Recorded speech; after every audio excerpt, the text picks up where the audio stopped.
अनेकांना मोबाईलचं व्यसन लागलंय। तरुणी पोरं तर या मोबाईल पायी पुरती वेडी झाली आहेत। अनेकांना सध्या या मोबाईलमध्ये ऑनलाईन जुगार खेळण्याचा नाद लागलाय। या ऑनलाईन गेमच्या नादापायी तर अनेकांना आपलं सर्वस्व गमावलंय। असाच काहीसा प्रकार पुणे जिल्ह्यातही घडतंय। ऑनलाईन गेमच्या नादी लागलेल्या शेतकऱ्याच्या पोरांनी चक्क चोरी केली। बरं, चोरी केली तर कुठे, तर तीही शेतकऱ्यांचीच। या 6 पोरांनी शेतकऱ्याच्या शेतातील वीज पंप चोरण्यास सुरुवात केली। 1-2 नाही तर चक्क 18 वीज पंप या पोरांनी चोरले। बारामती तालुक्यातल्या वेगवेगळ्या शेतातून चक्क वीज पंप चोरी होत असल्याने शेतकरी वैतागले होते। शेवटी शेतकऱ्यांनी मिळून पोलिसात तक्रार दिली। पोलिसांनी जेव्हा या संपूर्ण प्रकरणाचा तपास केला तेव्हा धक्कादायक माहिती समोर आली आहे। शेतकऱ्यांची पोरं असणाऱ्या 6 जणांनी या शेतकऱ्यांच्या शेतातील पंप चोरून नेले होते। हे पंप त्यांनी लोणी भापकर येथील एका विक्रेत्याला विकले होते आणि त्यातून मिळालेले पैसे पुन्हा ऑनलाईन रमी खेळण्यासाठी वापरले। शेतकरी हा उघड्या रानावर आपली गुंतवणूक करून आपलं नशीब आजमावत असतो। आपल्या पिकांची काळजी तो मुलांप्रमाणे घेत असतो। अशा वेळेस तो ज्या पिकांना पाणी देण्याची व्यवस्था ज्या इलेक्ट्रिक पंपद्वारे करत असतो, त्या इलेक्ट्रिक मोटर चोरीच्या तक्रारी वडगाव पोलीस स्टेशनच्या अंडर काही प्राप्त होत्या। त्या अनुषंगाने वडगाव पोलीस स्टेशनचे प्रभारी अधिकारी सचिन काळे, त्यांची टीममध्ये PSI राहुल साबळे आणि पोलीस स्टेशनची टीम हे DYSP सुदर्शन राठोड यांच्या मार्गदर्शनाखाली चोरीला गेलेल्या इलेक्ट्रिक मोटरचा शोध घेत असताना एकूण 6 आरोपी यांना त्यांनी ताब्यात घेतलेला आहे। आरोपी ओंकार राजेश आरडे, महेश भापकर, अमोल कदम, निलेश मदने, प्रथमेश कांबळे, कालिदास भोसले असे हे 6 आरोपी आहेत। एकंदरीत त्यांचं वय हे 22 वर्ष ते 25 वर्ष या वयोगटातील हे युवक असून या सर्व युवकांची जर पार्श्वभूमी आम्ही पाहिली, तपासली असता त्यांचे आईवडील पण शेती या व्यवसायाशी निगडीत आहेत।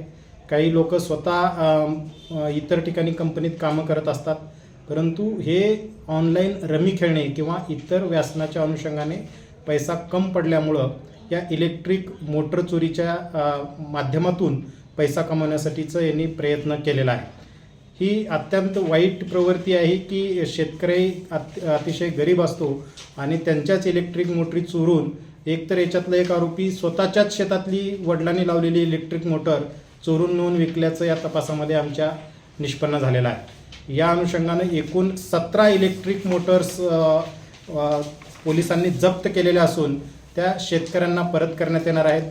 शेतकऱ्यांमध्ये याच्यामुळे आनंदाचं वातावरण असून त्यांनी पोलीस स्टेशनचं आणि सगळ्या स्टाफचं अभिनंदन पण केलेलं आहे। या आरोपीवर अत्यंत कडक कारवाई करण्यात येईल आणि यांच्यात जामीन होऊ नये यासाठी पण न्यायालयात आमच्याकडून प्रयत्न करण्यात येतील। धन्यवाद। जुगारापायी, दारूपायी व्यसनी व्यक्ती घरातील वस्तू विकतो हे आतापर्यंत अनेकदा पाहिलं, वाचलं, ऐकलं असेल।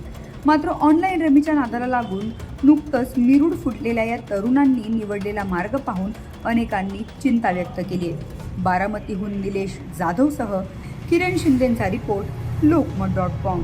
API काळेसाहेब यांची सर्व टीम, अगदी मनेर साहेब असतील, नाळे साहेब असतील, त्यांचा सर्व स्टाफ, सर्वांनी इतकं चांगलं काम केलं रात्रंदिवस की अगदी जवळजवळ लोणी भापकर परिसरातल्या सर्व शेतकऱ्यांच्या पळशी, मासळवाडी, मुडाळं, सोपा परिसरातल्या काय मोटरी गेल्या त्याचा तपास लावून साधारण 20 मोटरी हस्तगत केल्या। त्याबद्दल आम्ही सर्वजण शेतकरी या ठिकाणी आलो। साहेबांचं शतशः म्हणजे आभार व्यक्त करायचे आहे आम्हाला की इथून पुढच्या काळात की असा काय प्रकार लोणी परिसरामध्ये घडेल असं आम्हाला वाटत नाही, कारण त्यांनी शेतकऱ्यांना चांगल्या पद्धतीचा न्याय दिला आणि इथून पुढच्या काळामध्ये सुद्धा असंच आम्हाला डिपार्टमेंटचं, त्यांच्या खात्याचं चांगल्या पद्धतीचं सहकार्य राहील आणि इथून पुढच्या काळामध्ये त्यांनी इतकी आता दहशत जेवढी बसवली की परिसरामध्ये जरी मोटर एखादी रोडवर जरी पडली शेतकऱ्याची किंवा विहिरीवर पडली तरी कुणाची इच्छा सुद्धा होणार नाही की ती मोटर चोरून न्यावी, कारण शेतकरी आमच्या भागातला एक तर जिरायत भाग आहे, पिण्याच्या पाण्याचा प्रश्न असतो, सगळ्याचा असतो, पण ह्यातनं जर एक मोटर चोरीला गेली तर शेतकऱ्याचा मेटाकुटीत जीव येतो। त्यामुळं आज जी चांगल्या पद्धतीने त्यांनी काम केलंय त्याबद्दल परत एकदा मी लोणी भापकर ग्रामस्थांच्या वतीने, लोणी भापकर ग्रामपंचायतच्या वतीने हार्दिक असा आभार व्यक्त करतो। त्यातील एका पोराने तर स्वतःच्या शेतातीलच वीज पंप चोरून त्याची विक्री केली होती।